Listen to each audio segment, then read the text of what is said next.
Hola, queridos amigos del ADN de la historia. Aquí estamos con ustedes. Isabel Revuelta. Alejandro Rosas. Y Benito Taibo. Y es un inmenso privilegio poder entrar a sus hogares hoy para celebrar el Día de la Madre. Las cabecitas blancas. Las cabecitas blancas. No, eso es terrible, pero sí, hay un día para festejar el tema de la maternidad. Y bueno, parece ser que es un tema, pues que nuestra historia de México está muy arraigado, pero espérenme, déjenme hacer un brevísimo paréntesis. Seguimos en Casa de la Bola y estoy viendo este piso maravilloso que le llaman de tablero, blanco con negro. No es el de la época, esta terraza la mandaron a hacer después. Al dueño de la casa, el último dueño, Antonio Hagenbeck, le gustaban mucho las terrazas y la hizo completamente fuera del estilo virreinal. Pero bueno, era nada más un pequeño paréntesis. El Día de las Madres. El Día de las Madres. Bueno, desde luego la madre solo hay una. Y a ti te encontré en la calle. Eso decía mi mamá. Madre, ¿sí? Solo hay una y a ti te encontré en la calle. Y yo de niño decía, no. Creo que mi madre era ruda. Todos fuimos adoptados en algún momento, ¿no? Sí. O sea, Todos lo pensamos, o eras claro. recogido, etcétera.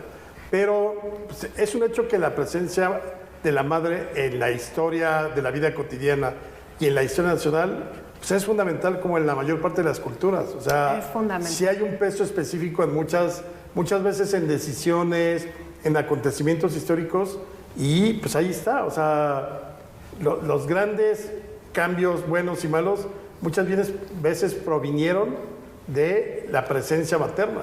Total y absolutamente. Ahora, es un festejo, es una conmemoración absolutamente estadounidense. Woodrow Wilson instituye el segundo domingo de mayo como el día para festejar a las madres, la maternidad, que es sumamente importante en la sociedad.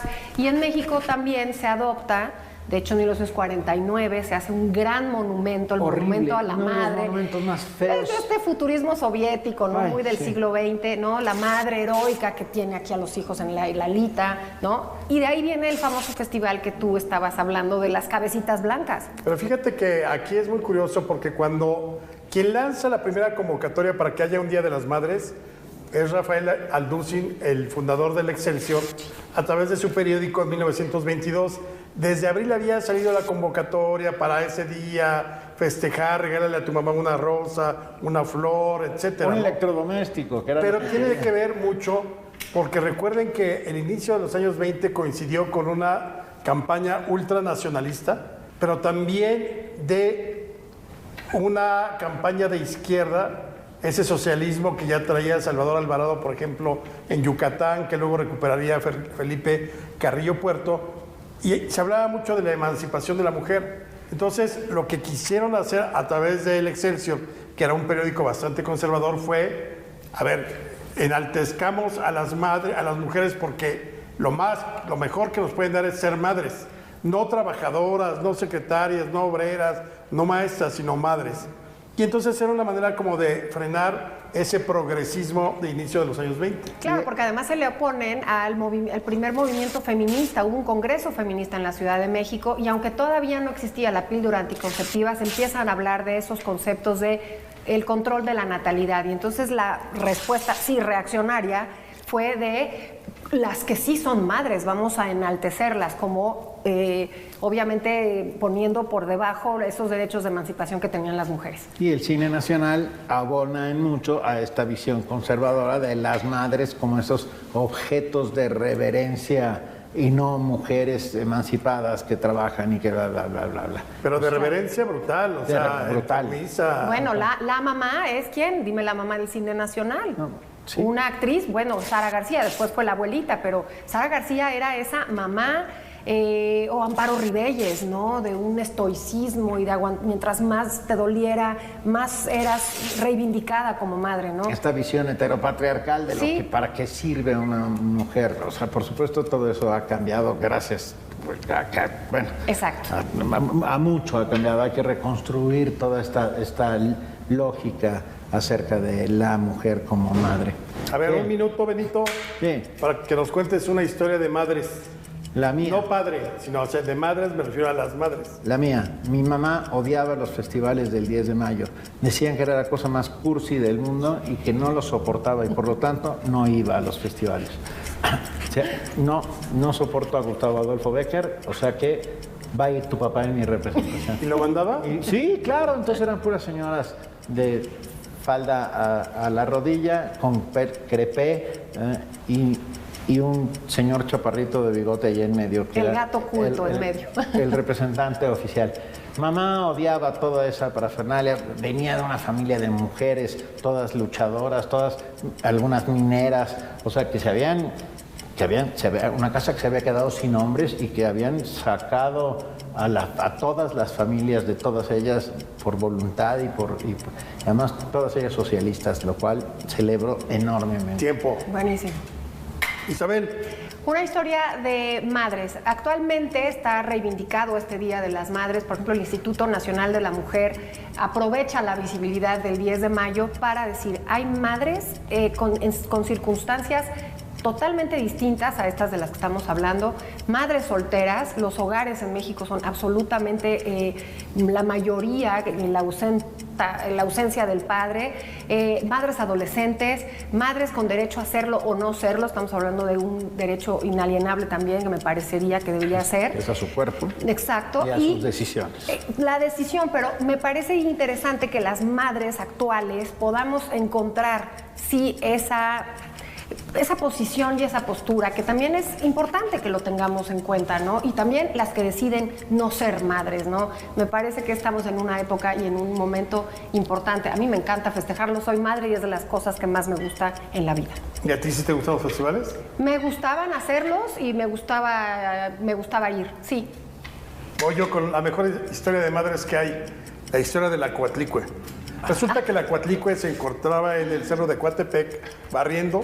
No sé por qué siempre barren en las historias prehispánicas, pero bueno, seguramente eran felices barriendo. De pronto cae una pluma del cielo y la Coatlicue que dijo, híjole, ya me van a ensuciar el piso, la agarra y se la pone en su seno. Y de pronto Tara queda embarazada y está esperando a Huitzilopochtli. Pero la Coatlicue tenía una hija adolescente de muy mal humor que se llamaba la Coyolxauhqui. Entonces era de tan mal humor que decide con sus otros hermanos, 400 surianos como se les conocía, pues está enojada con la mamá porque va a tener otro hijo. Entonces, así para solucionar bien una familia bastante funcional, deciden matar a Coatlicue. Entonces ya se pone de acuerdo Coyolxauhqui con los 400 surianos para matar a su madre Coatlicue. Y en ese momento, cuando van a ir a matarla, nace Huitzilopochtli perfectamente ya ataviado como guerrero. Y como las buenas familias, ¿qué hace? Mata a sus 400 hermanos que se convierten en las estrellas. Y como le cae mal su hermana adolescente, que es bastante infumable por adolescente y por otras razones, decide desmembrarla. Primero le corta la cabeza y luego lo arroja desde lo alto del cerro de Coatepec. Y por eso cae y queda toda desmembrada, como la pueden ver en las monedas viejas de 50 pesos o en cualquier imagen que puedan googlear que diga Coyolxauhqui.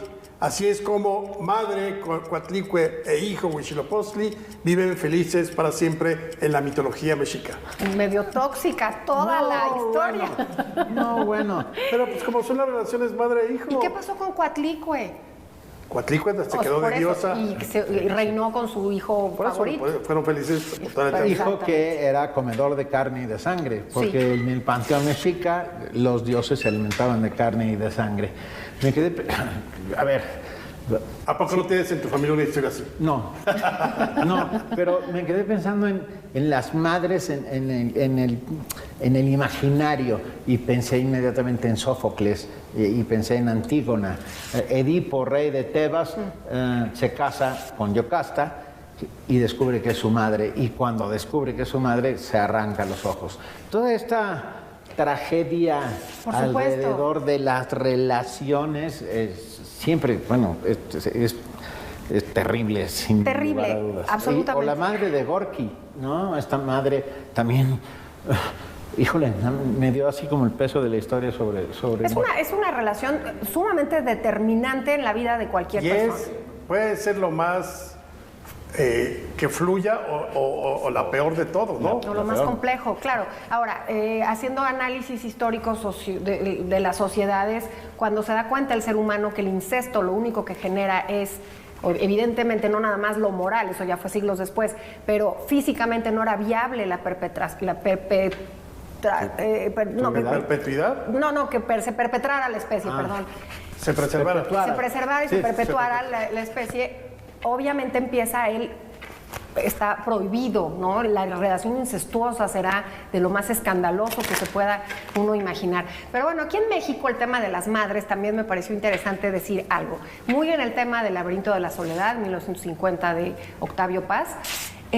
¿Por qué tenemos esa visión de que las madres y bueno, desde la forma en que hablamos? Entonces, en este diccionario de mexicanismos que acaba de hacer la Academia Mexicana de la Lengua y entre otras compilado por Concepción Company, bueno, ¿qué dice de madre? Porque me parece que además hay cantidad de términos de lo que los mexicanos utilizamos la madre. El primero es: familiarmente es fórmula de tratamiento para dirigirse a una clienta. Madre, pásele, la fila está de este lado.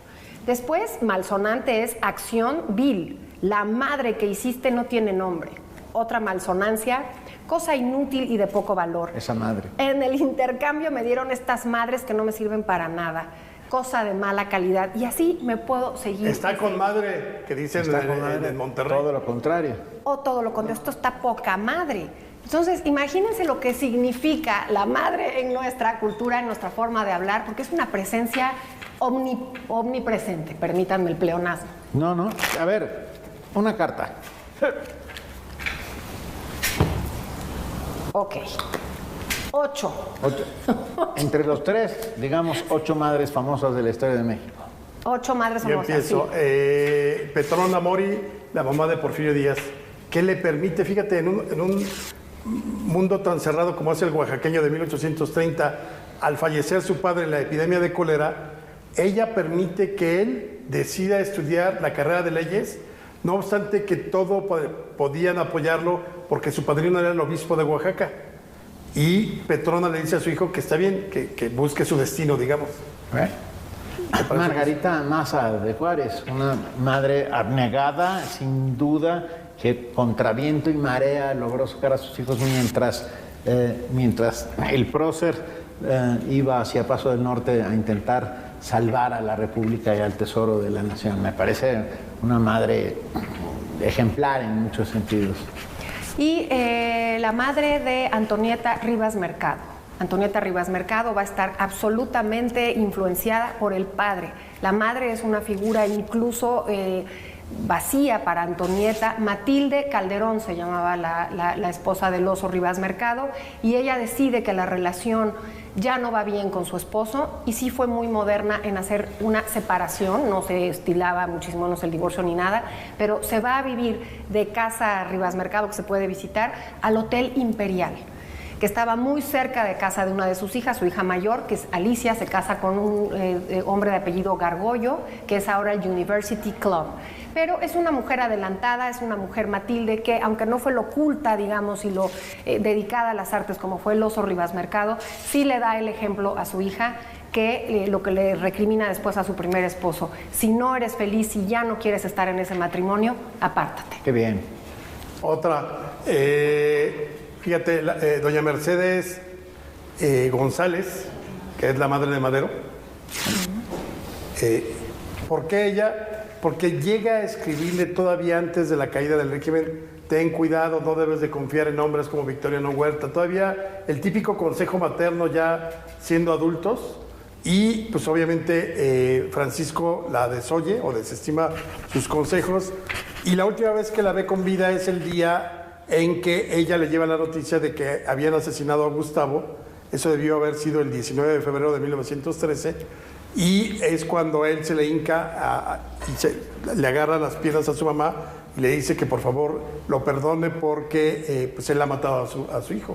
Y él le dice: tranquilízate, estás perdonado, no pasa nada. Wow. Mercedes González. Mercedes González. Y así, brevemente, la mamá de Hernán Cortés, Catalina Monroy, es mandada a traer por Hernán Cortés a tierras americanas, a tierras... ¿La mamá? Sí, y muere llegando, y está enterrada en algún sitio, no se sabe exactamente en dónde, por donde están los baños de... el Peñón de los Baños, donde eran los baños del México prehispánico, de Moctezuma, pero morirá aquí en México. Desde España la van a traer, fíjate. Sí, era esto, él ya estaba completa y absolutamente convencido que esto iba a ser su terruño. Una madre histórica, un colibrí. Se metió un colibrí a saludarnos, el espíritu de los guerreros mexicas. Asesinados por Huitzilopochtli. Que fue convocado. Exacto. Me quedé pensando... A ver, una más. Es que esta patria siempre se habla de los padres de la patria y hay una madre, y la madre se llama Malintzin, se llama Malinche, se llama Doña Marina. Sin duda tenemos que reivindicar esa imagen de esa mujer poderosa, fuerte, luchadora, y no la traidora de la que habla Octavio Paz en El laberinto de la soledad. Exacto. Creo que es un gran Pero para momento. que no valgamos madre, nos vamos a una pausa y regresamos con este especial de nuestras cabecitas blancas, a las que ¡Mamá, tanto préndele a adoramos. la tele! Feliz Día de las Madres.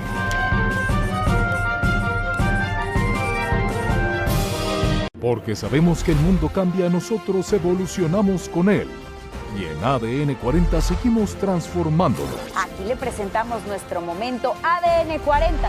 Nos convertimos en la central de noticias que te mantiene informado Tenemos buenas noticias. Vamos directamente con la información. y conectado al mundo en tiempo real. Dejamos los foros de televisión y nos vamos a donde se mueve la información. Acompáñenos con las noticias. Porque tenemos una cobertura nacional e internacional. Que aquí todos los días informamos. Con los mejores periodistas y líderes de opinión que te informan Prepárese para informarse porque arrancamos de una vez. desde todas nuestras plataformas.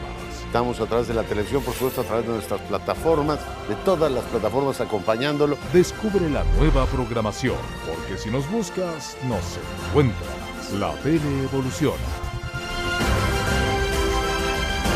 ADN 40. Siempre conmigo. De Distrito de Columbia. Colapso de la línea 12 del metro. Sino una sociedad que no está acostumbrada. Los efectos robaron un automóvil. Alcanzó un nuevo récord histórico al ubicarse 9.1. Como seguro médico, dental y también planes de seguro. Como cada tarde estamos en su pantalla, pero también en las calles de la Ciudad de México. El señor Antonio Tamaulipas, una pipa de gas que intentaba ganarle el paso al tren, terminó... Me recibes y te recibo. ADN 40, siempre conmigo. Evolucionar es diversificar el modo de pensar y eso es una base fundamental en el quehacer de informar. Es afinar la escucha y escuchar lo que están diciendo nuestros televidentes. Es saber en dónde estamos y ser parte de lo que pasa. Evolucionar es cambiar, adaptarse, transformarse. El mundo ha evolucionado sin duda y también la manera en la que consumimos la información. El periodismo hoy es compromiso social, es debate y opinión sin falsas neutralidades, pero con mucha apertura. Informar para mí es un compromiso. Y siempre desde el lugar de la noticia. Porque lo que usted ve en la pantalla todos los días no se puede hacer solo, se hace con un gran equipo. Colaborar de aquí para allá, pero también de allá para acá. Hoy quien demanda información, quien consume información, quiere interactuar, recrear, enriquecer las noticias. Las historias de la realidad que usted quiere, requiere y necesita todos los días, a todas horas, para estar informado. De no olvidarnos de lo que hacemos y para quién lo hacemos. Cuando uno se decide a dejar de tratar de cambiar al mundo para tratar de entenderlo, invariablemente sucede lo mejor. El periodismo hoy en día es adrenalina, es velocidad, es dinamismo, es multiplataforma. Es tener el privilegio de enriquecer nuestra existencia a través del otro. Y es ejercer la libertad más valiosa que tenemos, la libertad de expresión. Porque sabemos que el mundo cambia, nosotros evolucionamos con él. Y en ADN 40 seguimos transformándolo. Aquí le presentamos nuestro momento ADN 40. Nos convertimos en la central de noticias que te mantiene informado Tenemos buenas noticias. Vamos directamente con la información. y conectado al mundo en tiempo real. Dejamos los foros de televisión y nos vamos a donde se mueve la información. Acompáñenos con las noticias. Porque tenemos una cobertura nacional e internacional. Que aquí todos los días informamos. Con los mejores periodistas y líderes de opinión que te informan Prepárese para informarse porque arrancamos de una vez. desde todas nuestras plataformas. Estamos a través de la televisión, por supuesto, a través de nuestras plataformas, de todas las plataformas acompañándolo. Descubre la nueva programación, porque si nos buscas, nos encuentras. La tele evoluciona. ADN 40. siempre conmigo. De Distrito de Columbia. Colapso de la línea. Seguimos aquí con este especial hablando de las madres de la historia, las madres de la literatura, las madres del cine nacional.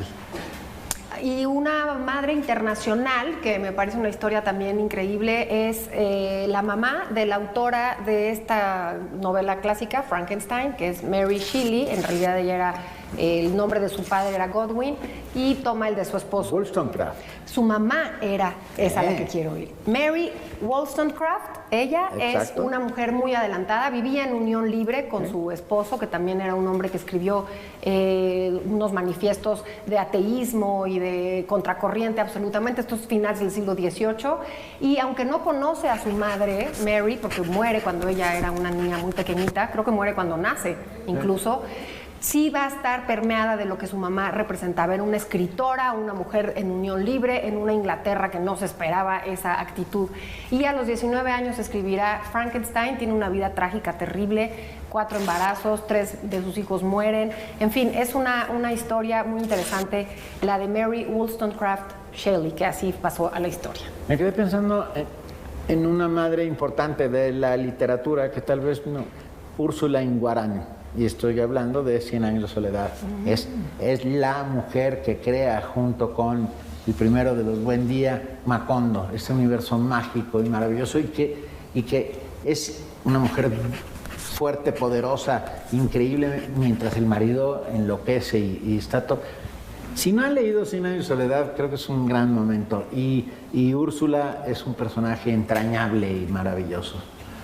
Fíjate que ahorita me viene a la mente el edipazo que se cargaba José Vasconcelos. Tuvo una mamitis brutal y él lo deja ver, por ejemplo, en el primer tomo de sus memorias, Ulises Criollo, donde él dice que cuando se veía al espejo de niño, veía a su madre. ¡Wow! Entonces siempre estuvo muy pegado. Recuerden que él nace en Oaxaca, luego se va a Piedras Negras siendo bebé, porque el papá era jefe de aduanas, algo así. Y entonces ya cuando él va a estudiar la preparatoria, lo mandan a la Ciudad de México y la mamá se queda ahí. Ese fue como el primer rompimiento con ella.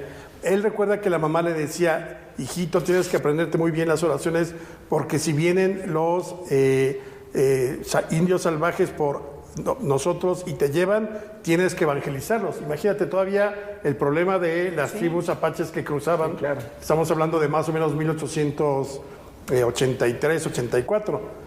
Entonces se viene Vasconcelos y en 1898, estudiando en la Ciudad de México, recibe la noticia de que se había muerto su madre. Que lo destruye por completo. Lo destruye por completo y ahí esa muerte marca que él se case con la mujer no adecuada. ¿Por qué? Porque esa noche conoce, bueno, en la vecindad o la pensión. En la pensión donde vive Serafina Miranda, que era otra jovencita que estaba ahí también en esa pensión, y entonces Serafina yo creo que ya le había echado el ojo, entonces lo apapacha y dice que... Lo consuela. Y dice, como diría Pito Pérez, de las cúpulas pasaron a las cópulas, porque es que él se mete. Y entonces ya ahí se juró esa noche que se casaría con ella. Sí. Pero entonces él se regresa en las primeras vacaciones y dice que va al Panteón Municipal de Piedras Negras, y entonces le dice al sepulturero que dónde está la tumba, se la señala, llega, llora por horas. Todo esto lo describe magistralmente Ulises Criollo. Llora por horas hasta que ya no puede más. Y de pronto llega el sepulturero y le dice, no era esa tumba, era aquella otra. Entonces, eso se llama Destino Manifiesto. Y ya después de eso ya no tuvo... Ya no hizo el mismo número. No, pero lo marcó toda su vida. La religiosidad a la que regresa Vasconcelos, ya al final de su vida, es la que le había inculcado su madre en Piedras Negras. Sí, claro. Y luego trata mal a todas las mujeres que están con él. Claro. O sea, ahí hay un tema que Freud sería muy feliz de analizar, ¿eh? Sí, sin duda, porque además también podemos hacer la crítica con respecto a que el heteropatriarcado mucho tiene que ver con esas madres demasiado inclinadas a hacer la diferencia entre un hombre y una mujer. Y eso está absolutamente arraigado en nuestra sociedad y debería de cambiar. A ver, Isabel. Sí. Rápido. ¿Qué? ¿Película? Rápido, una película de las ¿que madres. recomendarías? Que recomendaría de las madres. ¿O no? Sí, para entender esa madre abnegada mexicana, la de Amparo Ribelles, que sufre por sus hijos. Cuando los hijos se van, me parece que Madre se llama. mía, sí. Pero ahí es con Sara García. Sí. No, es Amparo Ribelles, entonces no es el nombre, que son en los años 60, ella es viuda. Y tienes 4 hijas. 4 hijas, y Enrique Rambal es Enrique el Rambal, padre. que no sale nunca. No sabe más que el cuadro, ¿no? Y entonces... Pero no es cuando los hijos. No es cuando los hijos. No Se recuerdo. A ver si nos ayudan el público en Ayúdenos. casa. Esta película, se me va. Y otra madre fantástica. Con Anita Blanch, José Elías Moreno. No, José Elías Moreno. No. Son general. los 60, un poco más jóvenes. Bueno. Sí, no, el general lo hace Fernando Soler. No. Llega enojadísimo. No. A ver, ayúdenos. Qué confusión. Ya hicimos una, perdónenme, A ver, pero la que otra sí, película. Mamá nos quita a los novios, es maravillosa, esta mujer argentina que llega, estoy terrible el día de hoy. Digan ustedes, ahorita Mamá me nos acuerdo. quita, Argentina. Sí, o española esta actriz. ¿No es Mapi No. No. Emilia Guiu. No, Emilia Guiu es mexicana. No, ¿Era cantante? Sí. ¿Libertad Lamarque? Sí, ¿Libertad Lamarque? No, que hasta la hacía también que perdía la razón. Bueno, ahorita regresamos. Perdón. Película... Me quedé pensando en una película durísima con Meryl Streep llamada La decisión de Sophie. Uy, esa es gran película. Gran película y terrible porque, no les voy a contar la anécdota, pero Sophie tiene que decidir algo muy importante. No, cuéntala porque lo de menos es la decisión. Bueno, claro, la decisión es todo lo que surge. Tiene 2 hijos, un hijo y una hija, y la van a llevar a un campo de concentración y tienen que decir a cuál de los 2 niños salva. No voy a decir más que eso. Y con Kevin Kline también. Es terrible. Fíjate, a mí de las madres, así que digo, no puede ser, por favor, que alguien haga algo. La Vivianita, la de la oveja negra y no desearás la mujer de tu hijo, que es la mamá de Pedro Infante en la película, y que Fernando Soler la hace como quiere, le pone el cuerno, le engaña, pero siempre llega, por favor, Vivianita, perdóname, ¿no? Y hasta que se muere la señora, pero totalmente sumisa. Ahí el patriarcado heterosexual, heterorepresor y todo lo represor que pueda haber está en esa película. Pero no es, digamos, una alegoría ni una apología de las madres. Es verdaderamente cómo han existido, y en muchos lugares todavía existe, esa sumisión absoluta de una mujer dentro del hogar. Claro, y a mí se me hace que la maternidad, y es una cosa que es una decisión absoluta, me parece que tampoco hay que satanizar las que no quieren ser o las que sí lo quieren ser. Y no se me hace ni cursi ni terrible, se me hace una buena oportunidad justamente para conmemorar y festejar una decisión femenina como es la maternidad. Entonces, a mí sí me gusta festejarlo, me gusta que sea un día especial, yo sé que debería ser todos los días. Y no me encantaba el tema de las cabecitas blancas porque es justamente ponerlas en pedestales completamente pero sí son nuestras cabecitas blancas. No, me parece que por cierto, era el festival que organizaban en el Auditorio Nacional cada 10 de mayo, donde les regalaban, como dice Manolito en su anuncio, para este 10 de mayo regalen escobas, trapeadores, recogedores, detergentes, porque recuerden, una mamá cansada pega menos fuerte. Y entonces en el Festival de las Cabecitas Blancas... horrible estás diciendo. ¿Eso lo dices Quino? Yo solo cito a Quino en este lugar. Y no lo dice Quino, lo dice Manolito. Manolito, claro. En el auditorio se hacía el Festival de las Cabecitas Blancas, donde llevaban, no sé cómo elegían a las 10,000 madres o 5,000 mamás, se oye raro las 10,000 madres, ¿verdad? A las 5,000 mamás, y entonces iban los artistas de la época, Pedro Infante, Jorge Negrete, Lucha Villa en su momento, Pedro Vargas, y les hacían todo un espectáculo y se rifaban, ¿qué creen ustedes? No pachminas, ni vestidos, ni perfumes, electrodomésticos, claro. Exacto, y vuelvo a la elección. Si una mamá en este día quiere que le regalen una batería divina o el sartén fantástico porque le encanta cocinar, no, ya estamos en otros tiempos. No, a lo mejor no quiere el perfume, a lo mejor lo que sí quiere es una súper va a querer una batería, por favor. A mí me encantaría que me regalen. Te digo algo, mi mamá. Pero tu mamá es de la pelea pasada como la mía. Sí, pero cocinar es maravilloso. Pero sí, a mí, regálenme cosas útiles, no me anden regalando flores. Me encanta tu O sea, mamá. mi madre era dura, afortunadamente dura, y algo le aprendimos, como por ejemplo a respetar enormemente a las mujeres. Yo soy una mujer muy afortunada. Mi madre vive, no le gusta que diga su edad, pero a mí se me hace un orgullo que tenga esa edad, porque realmente, no, me va a regañar Casi, si digo. casi lo dije. Casi lo dije. No, pero sí ¿Qué quiero. edad? No lo digo. Pero sí me encanta que tenga esta vida tan larga. Así que bueno, feliz Día de las Madres. Si usted tiene madre, celébrela, festéjela, cuídela, protéjala. Y sobre todo, exacto, si se lleva bien con su madre, gócela, dele un abrazo, apapáchela, etcétera. Si no, pues no, así es la vida también. El ADN de la historia, algo fundacional, nuestras madres, las mamás en México.